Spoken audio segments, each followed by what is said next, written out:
Perkenalkan, nama saya Febri Mainovani Sipayung dengan NIM 32411310 dari kelas Geografi D Stambuk 2024. Baik, pada video kali ini saya akan mereview satu buku yang berjudul Media Pembelajaran yang diterbitkan oleh Aksara Sastra Media. Oke, baik. Jadi, di dalam buku ini ada 10 bab.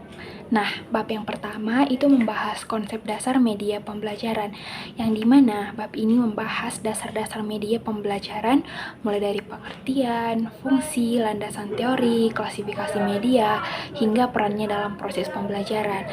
Dan di bab ini dijelaskan bahwa media pembelajaran itu adalah sarana untuk membantu penyampaian materi agar lebih mudah dipahami oleh siswa. Dan media ini bukan hanya alat bantu guru, tetapi bagian dari strategi pembelajaran. Selanjutnya adalah bab yang ketiga, yang dimana bab ini membahas jenis-jenis media pembelajaran. Dan diketahui bahwa ada beberapa jenis-jenis media pembelajaran, yaitu yang pertama media visual, yang kedua media audio, yang ketiga media audio visual, yang keempat media cetak, yang kelima media realia, yang keenam media manipulatif, dan yang terakhir media berbasis teknologi informasi dan komunikasi atau TIK. Dan setiap media memiliki karakteristik, kelebihan, kekurangan, serta contoh penggunaannya dalam pembelajaran. Selanjutnya, bab yang keempat, yang dimana bab 4 ini membahas fungsi, manfaat, dan tujuan media pembelajaran. Dan inti dari bab ini yang dapat kita ketahui ada beberapa poin. Yang pertama, bahwasanya media berfungsi untuk memperjelas materi, meningkatkan motivasi belajar, mengatasi keterbatasan ruang dan waktu, menciptakan pembelajaran yang lebih menarik, dan membantu pencapaian tujuan pembelajaran secara efektif. Kemudian, pada bab yang kelima akan kita bahas tentang kriteria pemilihan media pembelajaran. Nah, kriteria pemilihan media pembelajaran itu, yang pertama, kita harus mengetahui tujuan pembelajaran. Yang kedua, kita harus mengetahui karakteristik peserta didik. Yang ketiga, kita harus mengetahui materi pembelajaran. Yang keempat, kita harus melihat bagaimana kondisi sekolah. Dan yang kelima, kita harus melihat bagaimana kemampuan guru. Serta yang terakhir, kita harus melihat biaya dan fasilitas yang tersedia. Selanjutnya, untuk bab yang keenam membahas tentang kedudukan media pembelajaran dan klasifikasi media. Nah, pada bab ini ada beberapa poin penting yang harus diperhatikan, yaitu yang pertama, posisi media pembelajaran, yang kedua, klasifikasi media, dan yang terakhir, prinsip penggunaan media secara efektif sehingga dapat benar-benar membantu proses pembelajaran siswa. Selanjutnya, pada bab yang ketujuh, kita akan membahas media visual, audio, dan audio visual. Nah, di bab ini dibahas lebih rinci 3 jenis media yang paling sering digunakan. Yang pertama itu konsep media visual, audio, dan audio visual. Yang kedua itu dibahas tentang manfaat masing-masing dari ketiga media tersebut. Yang ketiga ada strategi pengembangan. Yang keempat ada cara implementasi. Yang kelima ada hambatan penggunaan. Dan yang terakhir pengaruh media terhadap kualitas pembelajaran. Selanjutnya pada bab yang ke-8, adapun judulnya yaitu media komputer dan multimedia, yang dimana pada bab ini penggunaan komputer dalam pendidikan dan dalam proses pembelajaran, yang dimana materinya meliputi tentang konsep media berbasis komputer, multimedia interaktif, keunggulan multimedia, serta contoh aplikasi pembelajaran digital.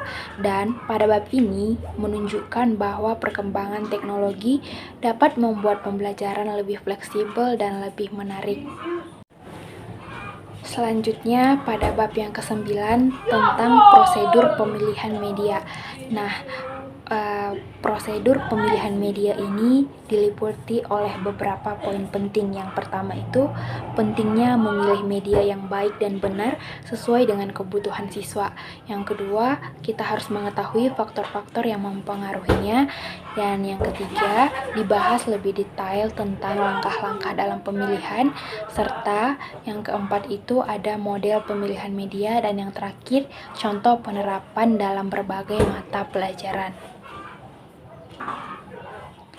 Dan yang terakhir adalah bab yang ke-10, yang dimana pada bab ini membahas produksi media pembelajaran. Nah, di bab ini dibahas bagaimana membuat media pembelajaran secara sendiri. Nah, isi bab ini mencakup beberapa poin. Yang pertama itu prinsip produksi media, yang kedua tahapan pembuatan, yang ketiga perencanaan, yang keempat proses produksi, yang kelima tentang software dan alat bantu yang dapat digunakan guru dalam mengembangkan media pembelajaran. Nah, yang selanjutnya itu kita akan membahas tentang kelebihan buku ini. Yang pertama, materinya sangat lengkap karena membahas media pembelajaran dari konsep dasar hingga proses produksi. Yang kedua, menggunakan referensi dan teori yang cukup mutakhir, termasuk pembahasan AI, AR, VR, dan multimedia. Tiga, banyak contoh penerapan media dalam proses pembelajaran sehingga mudah dipahami. Yang keempat, bahasanya cukup sistematis sehingga cocok digunakan oleh mahasiswa maupun guru. Dan yang terakhir, setiap bab ini saling berkaitan sehingga pembaca mudah memperoleh informasi dan pemahamannya utuh mengenai media pembelajaran. Dan adapun yang menjadi kekurangan buku ini, yang pertama, beberapa materi memiliki pembahasan yang cukup panjang sehingga terasa terulang.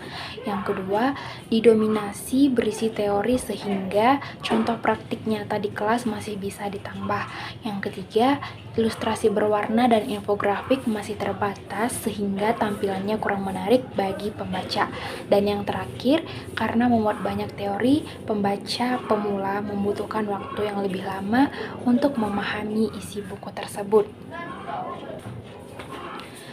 Dan yang menjadi kesimpulan dari buku ini yaitu secara keseluruhan buku media pembelajaran ini merupakan buku yang sangat layak dijadikan referensi bagi mahasiswa, bagi guru, bagi calon guru maupun bagi pendidik. Dan buku ini tidak hanya menjelaskan konsep dasar media pembelajaran, tetapi juga membahas perkembangan teknologi pendidikan, pemilihan media yang tepat, hingga cara memproduksi media pembelajaran. Dan dengan demikian, buku ini mampu memberikan pemahaman yang komprehensif mengenai pentingnya media dan menciptakan proses pembelajaran yang efektif, interaktif, dan sesuai dengan kebutuhan peserta didik.